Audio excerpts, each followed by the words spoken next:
Life is what you fake it.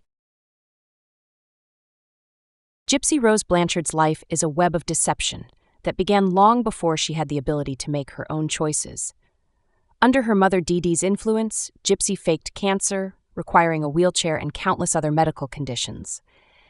These lies were the foundation of their life together, manipulating charities, doctors, and even the public into providing sympathy, money, and support. But what happens when deception becomes second nature?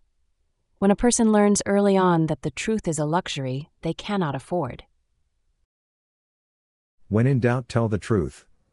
It will confound your enemies and astound your friends. Mark Twain. As Gypsy grew older, her faking took on a new dimension. She crafted elaborate fantasy role-playing characters, immersing herself in alternate realities to escape her circumstances, or perhaps to further manipulate those around her. Her relationships became part of this pattern. From faking being in love to faking friendships, Gypsy often appeared to use others as tools to achieve her goals.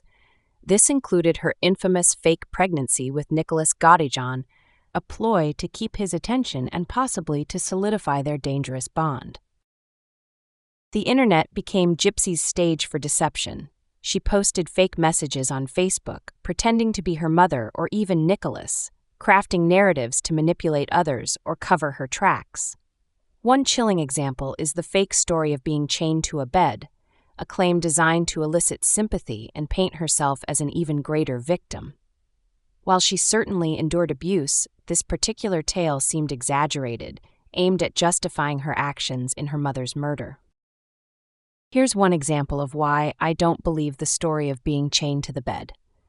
Look at Dee Dee Blanchard's bedpost. Now look at the bedpost she had with Ryan. They look similar, don't they? Wouldn't you think that would be a trauma trigger for Gypsy? Besides her story changing every time she tells it of how she was chained or whether or not her mother would let her go to the bathroom. Also, we are supposed to believe that Dee Dee had no retaliation to Gypsy when Gypsy allegedly shot her 10 times with a BB gun, but Dee Dee was more furious at Gypsy for going out at night to see Dan. This doesn't make sense.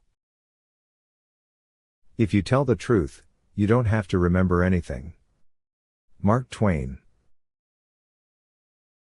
Even in the aftermath of her mother's death, Gypsy's lies continued. She told a fabricated story about going to the ER to remove a bullet from her mother, claiming to have shot her with a BB gun 10 times. The reality? There was no bullet. These lies raise an uncomfortable question. Can we trust anything Gypsy says? If Dee Dee and Gypsy went to the ER to get the bullet out, the doctors would have seen it wasn't a bullet but a BB pellet. Also, they'd have to explain how it happened and allegedly lied that Dee Dee was shot in a Walmart parking lot. Where are the police? Where is the video footage of the parking lot to show what happened? Who can believe anything about this story? Gypsy's upbringing taught her to fake everything: illnesses, relationships, her very identity. It was a survival mechanism that evolved into a deeply ingrained habit. While some of her lies were born of necessity, others were opportunistic, aiming to get what she wanted in the moment. The most troubling part? Gypsy's deceptions didn't end with her escape from her mother. They continue to this day, woven into her interactions and public persona. Gypsy Rose Blanchard grew up in a world where the truth was never an option. Faking was her currency, her weapon, and her survival tool. But that legacy of deception leaves us with a lingering question. How do we separate the truth from the lies when faking it is all someone has ever known? A lie can travel halfway around the world while the truth is putting on its shoes. Mark Twain. Please like, share, and subscribe. I appreciate you all.